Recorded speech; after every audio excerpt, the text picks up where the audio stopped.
Hi, I'm Sharp. Welcome to my workshop. Today we are making a dark magician girl costume, so stick around.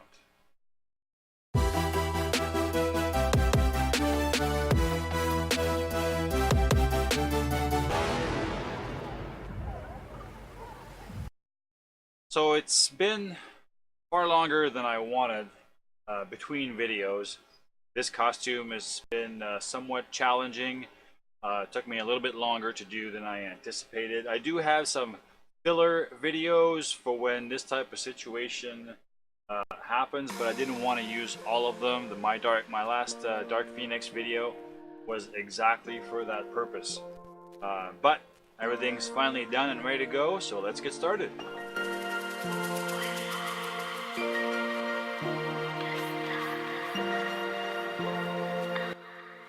So all of my foam pieces are ready to go.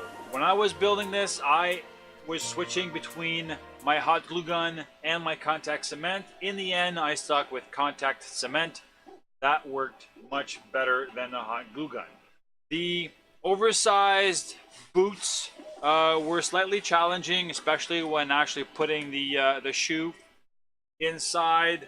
I'm not 100% happy with how they turned out, but once again, my daughter loves them. That's all that counts. Normally I would use Plasti Dip before I start painting these pieces, but in this case, I'm going to go back to 3 or 4, maybe more coats of white glue.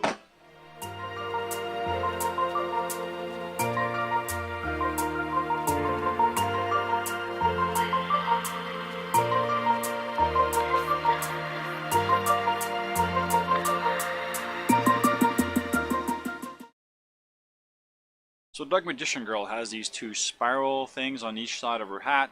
All I did for that is shaped my foam and then just used my wood burner and carved the spirals onto it. So the skirt is not very complicated. I just made myself a round skirt pattern. Making this pattern is actually very simple. You just take your measurements. I took my daughter's waist measurement. You need the radius, and to figure that out, you just take the circumference, and it's circumference divided by 2 times pi, or 6.28. And that gave me, I rounded it off to about 5 inches. For the length, it's just straight measurement for the length. However, when you're making your own pattern, I already cut it, but you always start from the corner. So I measured 12 inches, giving myself enough room for the hem. Measure 12 inches for the length, but you have to add the 5-inch radius, so that brought me to 17 inches so I can get my pattern. Now I made myself some little marks for where the folds are supposed to go. I have a fold over here, and once I fold this back again, I will have my other fold, and I'll cut it out.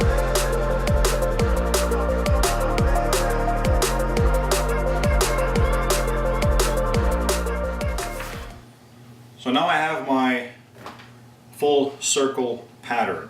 Dark Magician Girl's skirt does not go all the way around, but I still did the full circle because the skirt is going to be pleated anyway, which will make it shorter and only go about 3/4 of the way as per the Yu-Gi-Oh character. So now I'm going to get it ready to hem. I'm just going to iron it around so that it's nice and flat, and yeah. So this will be my very first time using a sewing machine. I did practice a little bit on some scrap fabric, but this time is for real, so let's hope I don't mess it up. So for my very first time sewing, this skirt came out pretty well. No complaints. I might do a few things different next time, but again, for my very first time, this is pretty good. The bodysuit, on the other hand, was a completely different story. I tried sewing the bodysuit using scrap stretch fabric that I already had, but the results were disastrous. So I just decided to go to my good friend Roxanne, and she sewed this bodysuit for me. Well, I'm not sure if I've mentioned this in a previous segment that I've recorded, but it's taking me a lot longer than I thought it would finish this project. As a result, I have missed a lot of steps. Not missed, but mainly like forgot to record, didn't document some of the steps that I took to make this costume. So I'm going to make this little segment here to go over some of the smaller details for this costume before I keep going. So we'll start with the necklace. I just made myself a small pattern for the necklace, and I used Worbla. The gems and all that, like all the gems on the costume, were 3D printed, and I just glued it on. This is just Worbla. It's easy to put on and off, and yeah, actually I'm not a big fan of Worbla. Usually when I work with Worbla, sorry, I mess it up, but this one came out fairly nicely. For the details on the costume, I had my fabric, and I tried just, you know, cutting my little pieces, and then you know, just to add to the details, because there is pink all the way around my little arrow over here. Then I ran into the issue. I was using hot glue for this. Then I ran into the issue over here where it's, you know, I had to glue the corners and all that. So this wasn't working. So what I decided to do is I had large sheets of pink foam. So I actually cut out the entire pattern in one piece, so there's no seams anywhere, and then I used contact cement and I just glued the fabric behind it. This actually turned out really well. I did that for all the details. This is a small arrow in the front. This is a small bib goes on the belt on the front as well, and this is the arrow that goes on the belt in the back. This worked out well. I have a little bit of extra fabric, you know, in case I had messed it up. Didn't need it. So yeah. So now I'm going to take all those pieces, and I'm going to just put everything on the rest of the costume, and hopefully that'll be it.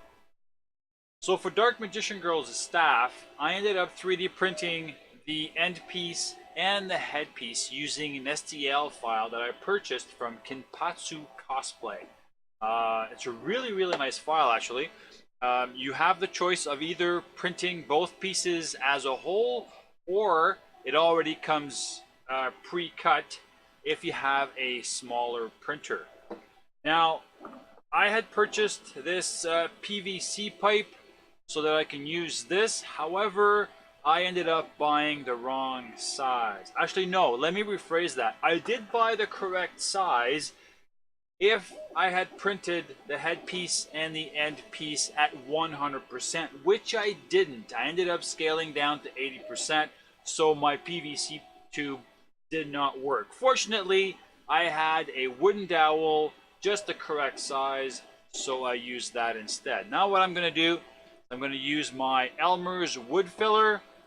There's a little bit of a gap over here, and there's gaps in the headpiece as well, so I'm going to use that to smooth out those two parts, and yeah, work from there.